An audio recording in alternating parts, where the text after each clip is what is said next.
Hey guys, and welcome back to the Supercar Guy channel. With the riding season in full swing, I have been enjoying my BMW R9T more and more, and now I'm super excited to start personalizing my bike for the summer.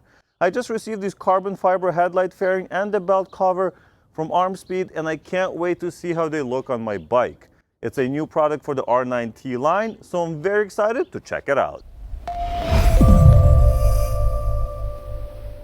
As you can see, both of these products are made from carbon fiber and are not some cheap plastic, so they should last the life of the bike. The build quality also feels top-notch. Surprisingly, these even come with a 6 months or 5,000 kilometer warranty, which is impressive on an aftermarket product like this. Now let's see how easy it is to install these on the bike and what it looks like when done. Alright, so we're going to start with the more difficult one, which is the belt cover. As you can see, it's quite long, so there's not going to be a lot of space to get this fitted in, but I'm sure we can do it. They do provide some instructions. Let's take a look at those. As you can see, we have to remove the original plastic from here and then put the new one in.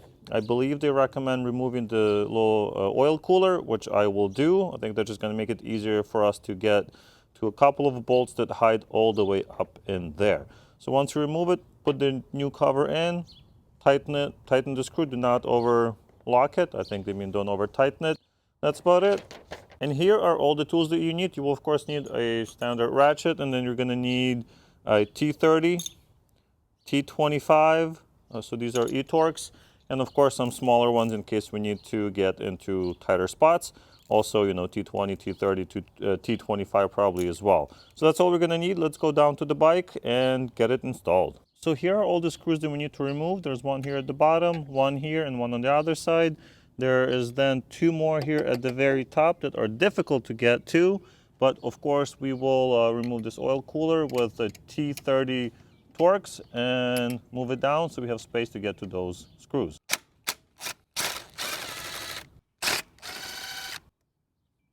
Okay, I'm going to be careful not to damage anything, of course. There are a couple of sensors that are going in here. I'm going to try to just leave them in place and just move it enough, but that much so it can get in there.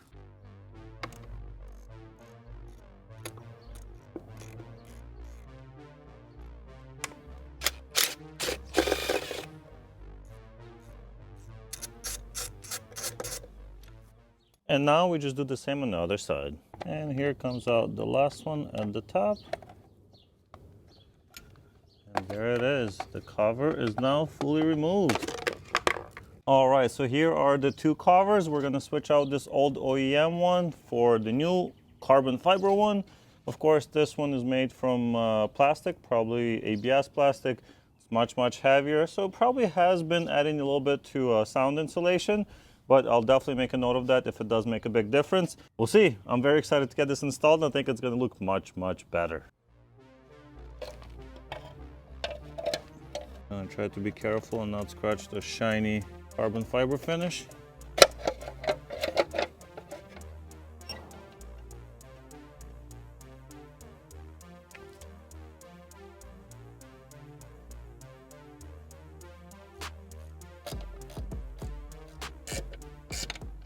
You want to be careful with these screws because you will crack the clear coat if you over tighten them, so definitely don't want to go too far. Also, yes, I am putting Loctite on my screws as we're not tightening them to very high torques, and of course the thickness is different, so there's a couple of changes, and I want to make sure these do not come out since it, you know, they are on the vibrating motor. And last but of course not least, we're going to put the oil cooler back on. Easy enough. You will have to move the front fork back and forth a lot just to get the angles that you need, but everything is reachable as you can see. And done. Alright, so with the engine cover done, I'm very excited to get this headlight fairing installed. I think it's going to transform how the bike looks, make it a little bit more like the Sportster, I believe. So let's take a quick look at the instructions. Looks like this one comes with some bracketry.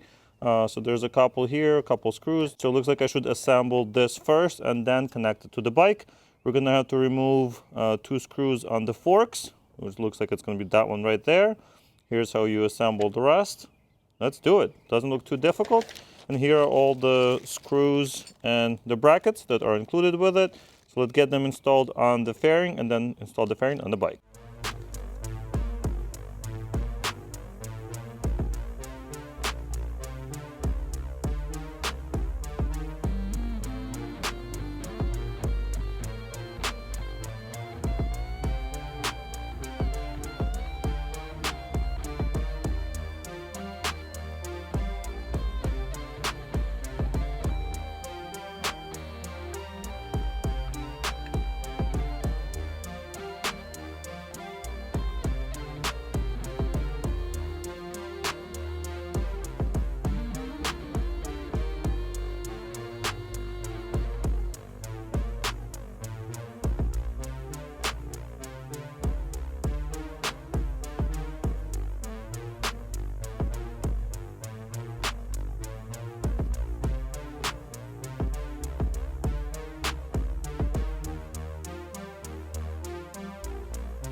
Now that we have assembled the headlight fairing, we're going to remove this bolt right here. Of course, you want to do this one at a time. You don't want to do both of them at the same time because, of course, you might misalign something. Now we're going to put the bolt through the bracket and then add one of these spacers, just like that. And that's going to go back in. Put it on by hand and, of course, tighten it once you are sure it's more or less aligned. Now we're going to go to the other side. Same on this side, we're going to remove the bolt here.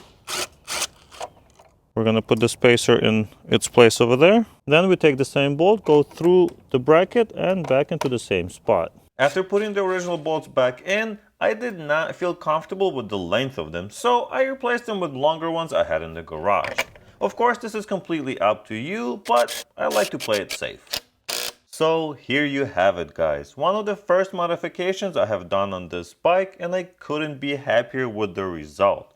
This is my dream bike and I can't wait to see what the journey will be like for me and making it mine. I have to say I'm very impressed with how subtle yet transformative the headlight fairing is, and I like how the engine gets dressed up with the engine cover. Both carbon fiber parts, construction and finish are very high quality and are not too hard to install as long as you have a few tools available to you. I didn't want to take away from the beautiful retro design of the bike, and luckily this just adds to it in my opinion. I would love to hear what you think of the product, the installation process and the final result. I have more videos on this BMW R9T in the works, so don't miss those by subscribing to the channel. Thanks for watching and I'll see you in the next one.